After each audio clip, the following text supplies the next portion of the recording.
আসসালামু আলাইকুম প্রিয় দর্শক, চলে আসলাম আজকের এই মুহূর্তের গুরুত্বপূর্ণ ঘূর্ণিঝড়, নিম্নচাপ, বৃষ্টিপাত, শৈত্যপ্রবাহ এবং আবহাওয়ার আপডেট নিয়ে। এবার শীতের মধ্যে ঘূর্ণিঝড় নিয়ে ভয়ঙ্কর দুঃসংবাদ দিল আবহাওয়া দফতর। আগামী 72 ঘন্টার মধ্যে বঙ্গোপসাগরের বুকে তৈরি হতে যাচ্ছে নতুন নিম্নচাপ। সেই সাথে 28 নভেম্বর শুক্রবারের মধ্যে নিম্নচাপটি রূপ নিতে পারে প্রবল শক্তিশালী ঘূর্ণিঝড় সেনিয়রে। এ সময় বাতাসের সর্বোচ্চ গতি থাকতে পারে ঘন্টায় 100 থেকে 160 কিলোমিটার। এর অগ্রভাগের প্রভাবে আগামী 28 নভেম্বর থেকে 1 ডিসেম্বর পর্যন্ত বাংলাদেশ এবং পশ্চিমবঙ্গে একাধিক জেলায় তীব্র ঝড় বৃষ্টি এবং ভারী বৃষ্টি থেকে অতি ভারী বৃষ্টিপাতের সতর্কতা রয়েছে। আজ 22 নভেম্বর শনিবার এবং আগামীকাল 23 নভেম্বর রবিবার জানিয়ে দেব কেমন থাকার সম্ভাবনা রয়েছে আগামী 24 থেকে 48 ঘন্টায় দেশের 8 বিভাগের 66 জেলার আবহাওয়ার পরিস্থিতি। বন্ধুরা, এ পর্যায়ে আমরা ইউরোপিয়ান বায়ু মডেল চিত্রে রয়েছে, সেখান থেকে আপনাদেরকে দেখানোর চেষ্টা করছি বঙ্গোপসাগরে কিভাবে তৈরি হতে পারে ঘূর্ণিঝড় সেনিয়র। এই মুহূর্তে বঙ্গোপসাগর কিন্তু স্বাভাবিক রয়েছে, তবে পরবর্তী 72 ঘন্টার মধ্যে বঙ্গোপসাগরে একটি লঘুচাপ তৈরি হতে পারে, যেটা আন্দামান দ্বীপপুঞ্জের কাছে তৈরি হওয়ার সম্ভাবনা রয়েছে। সেই সাথে লঘুচাপটি 25 নভেম্বরের মধ্যে শক্তি সঞ্চয় করতে পারে। একই সঙ্গে 27 নভেম্বর বৃহস্পতিবার নিম্নচাপটি পূর্ণাঙ্গ ঘূর্ণিঝড়ের রূপ নিতে পারে। সেই সাথে শ্রীলঙ্কা, বিশাখাপট্টনম এবং উপকূলীয় অঞ্চলগুলোতে সর্বোচ্চ সতর্ক সংকেত জারি করতে পারে আইএমডির তরফ থেকে। বাংলাদেশের সমুদ্র বন্দরগুলোর জন্য 1 নম্বর দূরবর্তী সতর্ক সংকেত দেখাতে পারে বাংলাদেশ আবহাওয়া অধিদপ্তর। সেই সাথে 28 নভেম্বর শুক্রবার নিম্নচাপটি বিকেল বা সন্ধ্যার মধ্যে প্রবল শক্তি সঞ্চয় করে ক্যাটাগরি 2 ক্ষমতায় ঘূর্ণিঝড়ের রূপ নেওয়ার সম্ভাবনা রয়েছে।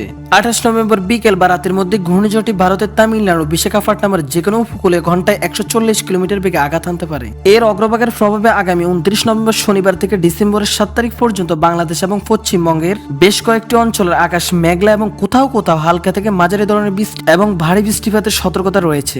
প্রিয় দর্শক, চলে আসলাম মেঘমালা পূর্বাভাস চিত্র। এখান থেকে আমরা দেখতে পাচ্ছি 23 নভেম্বর রবিবার সকালের দিকে দেখা যাচ্ছে রংপুর, রাজশাহী, ময়মনসিংহ, সিলেট বিভাগের 2-1 স্থানে শেষ রাত থেকে সকালের মধ্যে হালকা থেকে মাঝারি ধরনের ঘন কুয়াশার দেখা মিলতে পারে।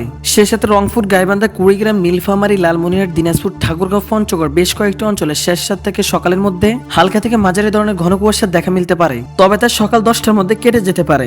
প্রিয় দর্শক, চলে আসলাম তাপমাত্রা পূর্বাভাস স্যাটেলাইট চিত্রে। এখান থেকে আমরা দেখতে পাচ্ছি এদিকে খুলনা, যশোর, সাতক্ষীরা, বাগেরহাট, ঝিনাইদহ, মাগুরা, নড়াইল, কুষ্টিয়া, চুয়াডাঙ্গা, মেহেরপুর জেলাগুলোতে আমরা ভোরের দিকে দেখতে পাবো সর্বনিম্ন তাপমাত্রা চলে আসার সম্ভাবনা রয়েছে 20 ডিগ্রি সেলসিয়াসে। এদিকে আমরা দেখতে পাচ্ছি রাজশাহী, সিরাজগঞ্জ, বগুড়া, পাবনা, নাটোর, নওগাঁ, চাঁপাইনবাবগঞ্জ, জয়পুরহাট অঞ্চলগুলোর কোথাও কোথাও ভোর রাতের দিকে আমরা কিন্তু দেখতে পাবো সর্বনিম্ন তাপমাত্রা 18 ডিগ্রিতে চলে আসতে পারে। রংপুর, গাইবান্ধা, কুড়িগ্রাম, নীলফামারী, লালমনিরহাট, দিনাজপুর, ঠাকুরগাঁও, পঞ্চগড় জেলাগুলোতেও 18 থেকে 19 ডিগ্রি সেলসিয়াসে থাকতে পারে। ভারতের উত্তরবঙ্গ, শিলিগুড়ি, দার্জিলিং, কোচবিহার, গোয়ালপাড়া, গুয়াহাটি অঞ্চলগুলোতে তাপমাত্রা অনেক কম থাকতে পারে। এদিকে হিমালয়ের দিকে তাপমাত্রা -8 ডিগ্রি সেলসিয়াসে চলে গিয়েছে। সেই সাথে আসামের দিকে দেখতে পাবো 16 থেকে 15 ডিগ্রি চলে আসছে। ময়মনসিংহ, জামালপুর, শেরপুর, নেত্রকোনা জেলাগুলোতে 18 ডিগ্রি সেলসিয়াস সর্বনিম্ন তাপমাত্রা থাকতে পারে।